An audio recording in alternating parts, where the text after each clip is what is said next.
Details చూద్దాం.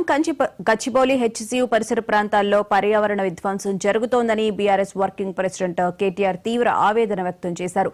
400 ఎకరాలకు సంబంధించిన భూ వివాదం నేపథ్యంలో కేటీఆర్ తెలంగాణ ప్రజానీకానికి, విద్యార్థి లోకానికి, పర్యావరణవేత్తలకు బహిరంగ లేఖ రాశారు. రేవంత్ రెడ్డి ప్రభుత్వం అనుసరిస్తున్న విధానాలను ఆయన తీవ్రంగా విమర్శించారు. హెచ్సియు భూముల వ్యవహారంలో ప్రభుత్వం తీసుకుంటున్న నిర్ణయాలు పర్యావరణానికి తీవ్ర నష్టం కలిగిస్తాయని ఆందోళన వెలిబుచ్చారు.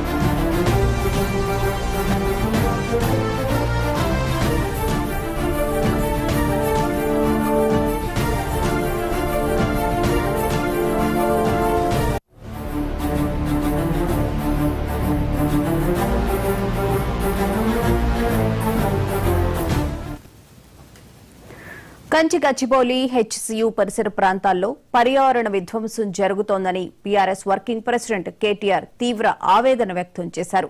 400 ఎకరాలకు సంబంధించిన భూ వివాదం నేపథ్యంలో కేటీఆర్ తెలంగాణ ప్రజానీకానికి, విద్యార్థి లోకానికి, పర్యావరణవేత్తలకు బహిరంగ లేఖ రాశారు. రేవంత్ రెడ్డి ప్రభుత్వం అనుసరిస్తున్న విధానాలను ఆయన తీవ్రంగా విమర్శించారు. హెచ్సియు భూముల వ్యవహారంలో ప్రభుత్వం తీసుకుంటున్న నిర్ణయాలు పర్యావరణానికి తీవ్ర నష్టం కలిగిస్తాయని ఆందోళన వెలిబుచ్చారు.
గచ్చిబౌలి హెచ్సియు పరిసర ప్రాంతాల్లో పర్యావరణ విధ్వంసం జరుగుతోందని బీఆర్ఎస్ వర్కింగ్ ప్రెసిడెంట్ కేటీఆర్ తీవ్ర ఆవేదన వ్యక్తం చేశారు. 400 ఎకరాలకు సంబంధించిన భూ వివాదం నేపథ్యంలో కేటీఆర్ తెలంగాణ ప్రజానీకానికి, విద్యార్థి లోకానికి, పర్యావరణవేత్తలకు బహిరంగ లేఖ రాశారు. రేవంత్ రెడ్డి ప్రభుత్వం అనుసరిస్తున్న విధానాలను ఆయన తీవ్రంగా విమర్శించారు.